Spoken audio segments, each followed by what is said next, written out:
सभी को प्रणाम। आज मैं आपसे एक कहानी शेयर करने जा रही हूँ।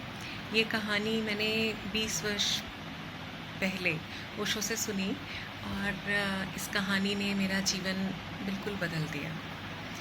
ओशो कहते हैं कि एक बहुत बड़ा महल था और उस पर एक छिपकली रहती थी। छिपकली सारा दिन छत पर इधर से उधर घूमती रहती थी, इंस्पेक्शन करती रहती थी कि कहीं कुछ गड़बड़ ना हो जाए। बहुत ही कर्मठ थी छिपकली। उसको पड़ोस के कमरों में और पड़ोस के महलों से बहुत सारे इनविटेशन आते थे कि आओ चाय पीते हैं, आओ कहीं घूम के आते हैं, लेकिन वो बोलती नहीं नहीं, मैं तो नहीं जा सकती, मेरे को तो छत की देखभाल करनी है।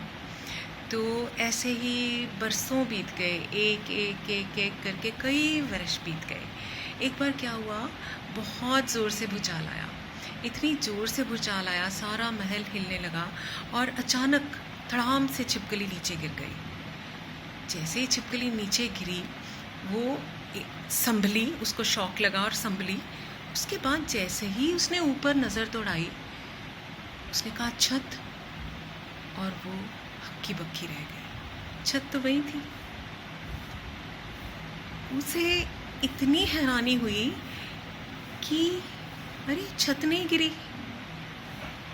कहानी तो बहुत सरल लगती है, लेकिन मेरी लाइफ का वो फेज़ था 20 साल पहले। मुझे लगता था कि रोज़ उठो, नहाओ धो, बच्चों को स्कूल भेजो, उसके बाद अपना काम काज में, अपने प्रोफेशन में बिज़ी रहो और रात को खा पी के सो जाओ। मुझे लगा क्या ऐसे ही लाइफ निकलेगी? यही लाइफ के मायने होते हैं। एग्जिस्टेंस ने ह्यूमन लाइफ इसलिए तो नहीं बनाई होगी। लेकिन मैं फिर भी नहीं जा पाती थी, किसी भी कैंप के लिए नहीं जा पाती थी। मुझे लगता था कि अरे मेरे पेशेंट्स क्या कहेंगे कि एंड मोमेंट पे धोखा दे के चले गए, और मेरे बच्चे छोटे छोटे हैं, मैं उनको कैसे छोड़ सकती हूँ इतने दिनों के लिए। और तो मैं जाती नहीं थी। ये कहानी सुनने के बाद मुझे लगा कि छत गिरेगी नहीं। और मैं एक मेडिटेशन कैंप करने के लिए गई और वापस आई तो वैसे ही सब कुछ चल रहा था, वैसे ही पेशेंट्स, वैसे ही फैमिली, सब कुछ वैसे ही चलता है।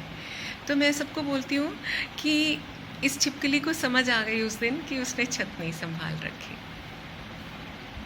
Thank you so much. आशा है कि आपको भी इससे कोई प्रेरणा मिलेगी। धन्यवाद।